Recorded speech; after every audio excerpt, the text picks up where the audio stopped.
This is a stimulus update and daily news report. Got some big news and updates to share with you in this video. So I'll go over the 8 states that are giving out their own stimulus checks. I'll let you know which states, how much, and who gets it. The IRS put out a new deadline where action needs to be taken by August 30th. We'll go over the renters assistance programs that are now available, especially since the ban on evictions is going to be a little over a month from now. And I'll play you a video clip explaining the status of renters assistance. We'll talk about how Elon Musk thinks that universal basic income is necessary. Then I'll answer the questions you leave for me in the comments. Hope you're having a more than mundane Monday. If you appreciate these fact-based, fast-paced updates, hit the like button down below. So I'll give you an update of what's going on with cases and around the world lockdown. So New Zealand's COVID-19 strategy criticized as lockdown is extended. So New Zealand was one of those countries where they had 0 cases for 6 months, and then they had 1 case come, and then it turned into 20 cases. Now it's over 100 cases in New Zealand, and they're locking down the entire country. So it may not seem like a lot, but to go from 0 to 100, I don't know if a lockdown is going to help them. Seems like this is just unstoppable when it spreads. And in Los Angeles, breakthrough infections are now 30% of all new COVID cases amid Delta surge. So it looks like the Delta surge is just running through vaccines. Doesn't matter. So basically, a breakthrough case means that someone who's vaccinated is getting COVID from that. So 30% in Los Angeles. And then Israel, one of the places that was the most vaccinated country, still is the most vaccinated country in the entire world. Israel struggles with COVID surge despite mass vaccination. So even though the majority of the population is vaccinated, breakthrough cases and surges are still happening in Israel. And the CDC even said that the current vaccines are not fully protecting against the Delta surge. It makes me wonder about the next variant that's coming out. So there's 9 Lambda variant COVID cases reported in Arkansas, and a lot of experts are saying that they're not really sure what's going to happen with the vaccine against the Lambda variant. If the Delta variant is, not fully protected against, what's going to happen with the Lambda? I don't know. Let me know your thoughts on this down in the comments below. When it comes to cases in the U.S. in general, if we look, it's still on an upward rise. It's not going down anytime soon. Yesterday there was 100. New cases was 40,000, but usually the weekends, I don't know if people don't test much or what, but 199,000 cases before the weekend happened. But yeah, it's getting up there. Next, let's talk about the child tax credit. IRS unveils new features, reminds families of deadline to make changes before next payment. So I went over this in yesterday's video. Just want to remind you, in case you didn't catch it in the beginning of the video, make changes in the IRS portal if you want to change your bank account, change address, things like that if you want to get the September 15th child tax credit. Remember to do that. Next, let's talk about Elon Musk. If you're not familiar, Elon Musk is the CEO of Tesla, CEO of SpaceX. He's able to send people out in space. So Elon Musk says we need universal basic income because in the future, physical work will be a choice.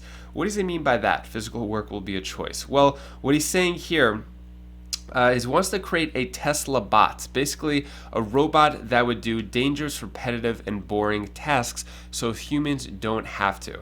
The man has created a lot of things that people didn't think he couldn't. A Tesla bot, I don't doubt it. He's created a lot of crazy things in this world.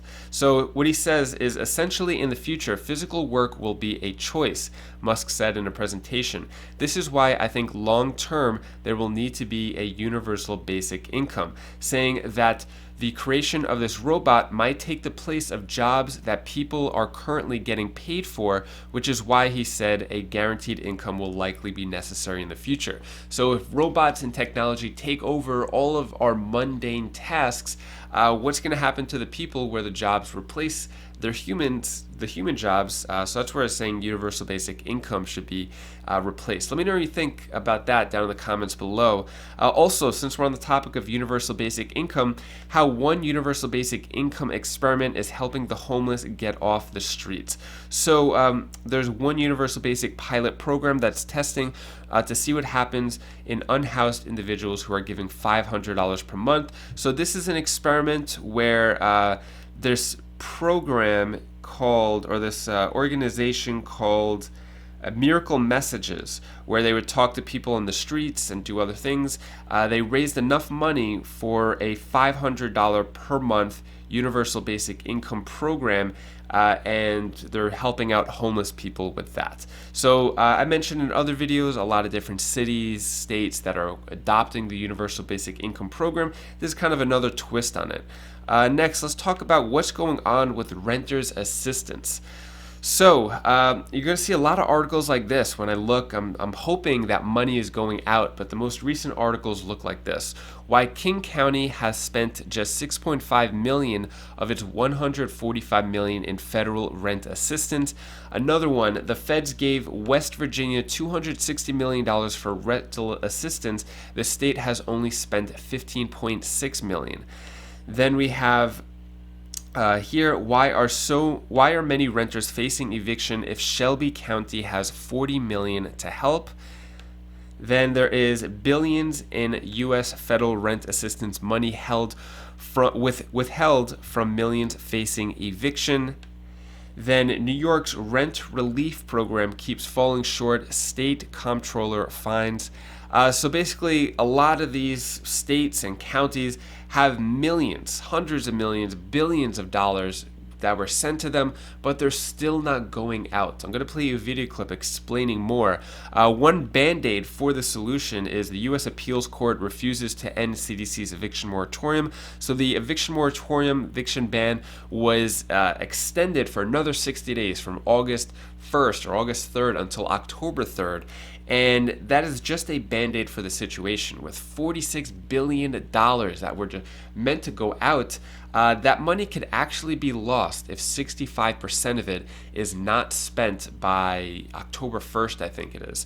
So here's a video clip explaining more what's going on with renters assistance. Then I'll show you where you could find your renters assistance in your area. Arthur, always good to see you. Just explain to me how this happens.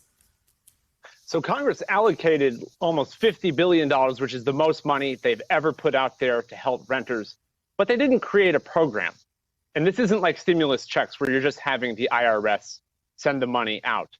So what they did was they said, here's the money, and they left it up to cities, states, towns, counties to figure out how to get it out there. They put some requirements on there, but they didn't disallow localities from imposing their own requirements. And these municipalities just don't have the ability to move that much money. So it's basically the program working the way they wrote it.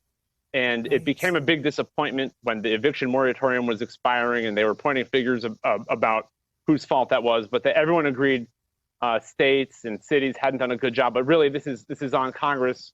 They threw the money up in the air and then asked other governments to figure out how to make it get where it was supposed to go. Well, in this bureaucratic mess, there's both the elements that you just laid out, and then there also seems to be just like a PR communications piece of this, because you note that more than half of renters and 40% of landlords were unaware of the federal rental aid as of May. Why this lack of awareness? What more could be done, can be done to get that word out?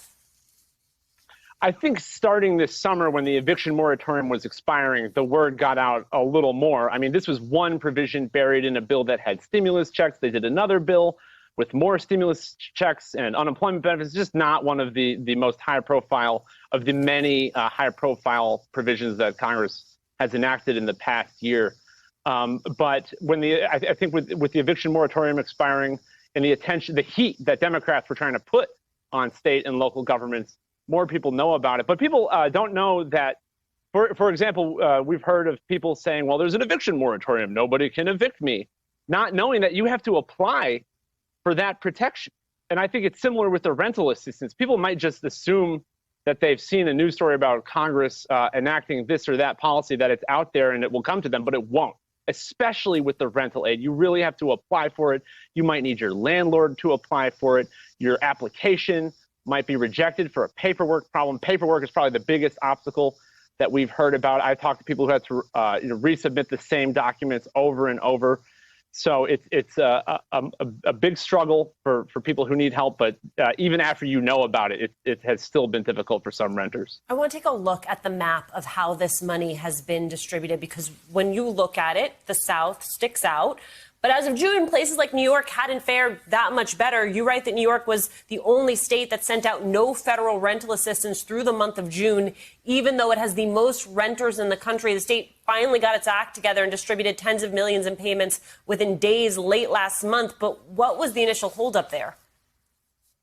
I think in this instance, it came down to paperwork, but there's a little bit of a dispute over why was that such an obstacle. And Bill de Blasio, the mayor of New York City, said that the governor's office was just ideologically opposed to getting this rental aid out. They made it bureaucratic on purpose so that people wouldn't get the money. The governor's office, of course, disputed that, but we have heard from other cities and other governments that, well, Treasury has their requirements, but we feel like we should do better. You know, they've added requirements to the ones that Congress said they should use, and it's a question of do you have an ideological opposition to renters getting this money? So, especially in New York, that was a really glaring example of the money not getting out, and there's some nasty finger pointing at the local level there. Well, and here's where this becomes of the moment, which is that states and localities are running up against a deadline with these funds. If they don't use at least 65% of what's allocated by the end of September, the federal government has the authority to take them back. How do you see that playing out? So if they don't use the money, the federal government will take it back and then redistribute it to other localities. But we do think, like you said, that more money has been going out as of July, probably this month. And we are waiting for new numbers from the Treasury Department for July, but they've been slow in releasing them. So hopefully more people are getting this money, especially considering they were being bashed by Republicans and Democrats for not getting it out. But it's not a real policy success at this point. So it's pretty crazy if you think about it. A lot of bureaucracy, some governors and government officials don't even want the money to go out to the people, so they're waiting for it. Because if the money isn't spent, then actually by, I think it's October 1st, they said that money could be used for other things. So maybe this is kind of a plan for a lot of government officials to let the money run out and then they use it for other things. I don't know. Let me know your thoughts on this down in the comments below.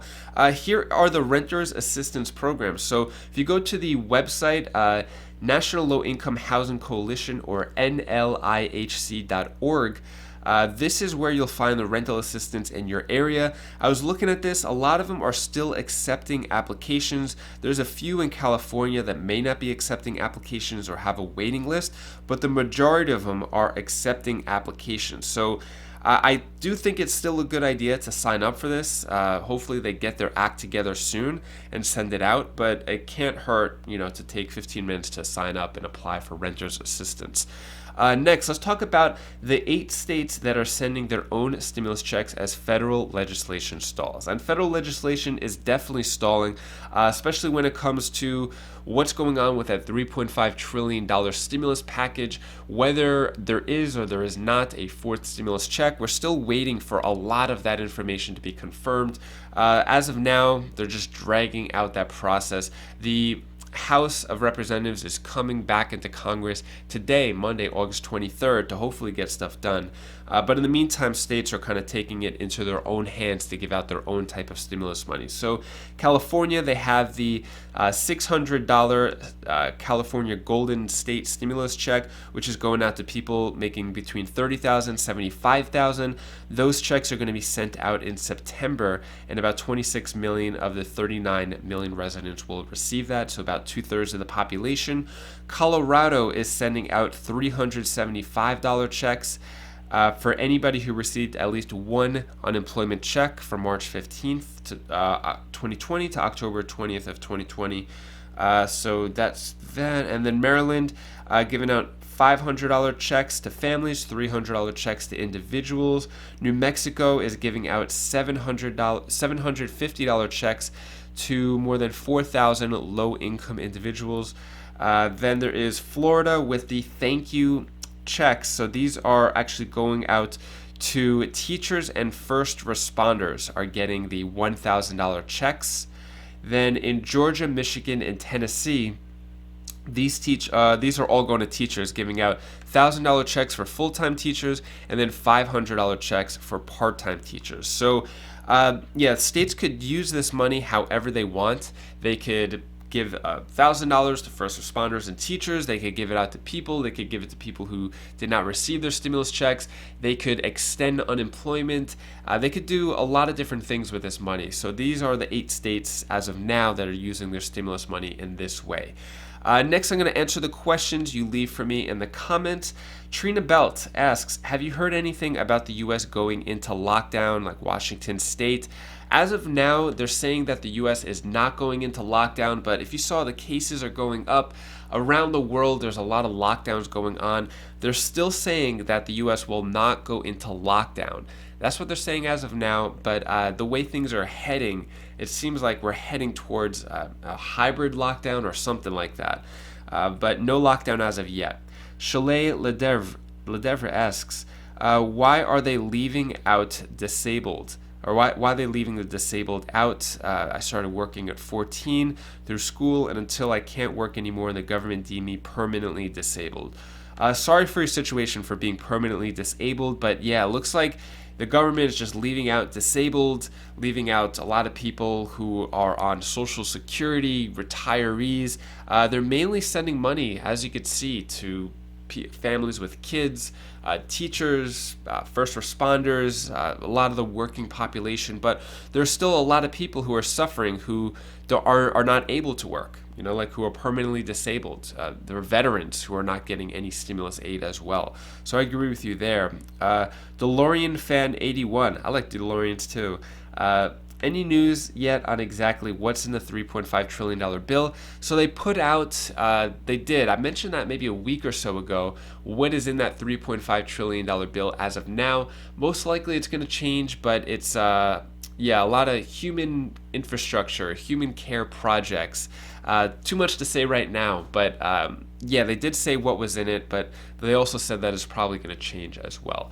Anyways, that is all the stimulus news I have for you today. To hopefully brighten your day a bit, here's my daughter Bella's tip of the day. Hi guys, this is Bella. This is the tip of the day. I want to tell you something that you should do.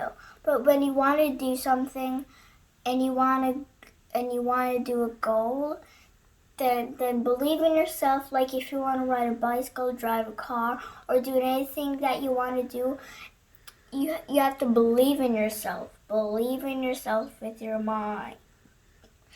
Or if you don't believe in yourself, you won't get it right. So, and also there's something else I wanted to tell you. You have to believe your dreams in order for your dreams to come true. And that's all the suggestion that I wanted to say. Bye! Thank you so much for watching, and thanks for your support. So here's some more images from the aquarium that we went to the other day with my 2 daughters. Hope you like this. And we just kind of spent the rest of the weekend hanging out, relaxing around the house. Laundry, as much as I love doing laundry, got to get it done. Anyways, if you want to check out any of my other videos, you could click down here for more stimulus updates, or up here for my other channels, and I'll see you in the next video. Take care, be safe, thank you for watching.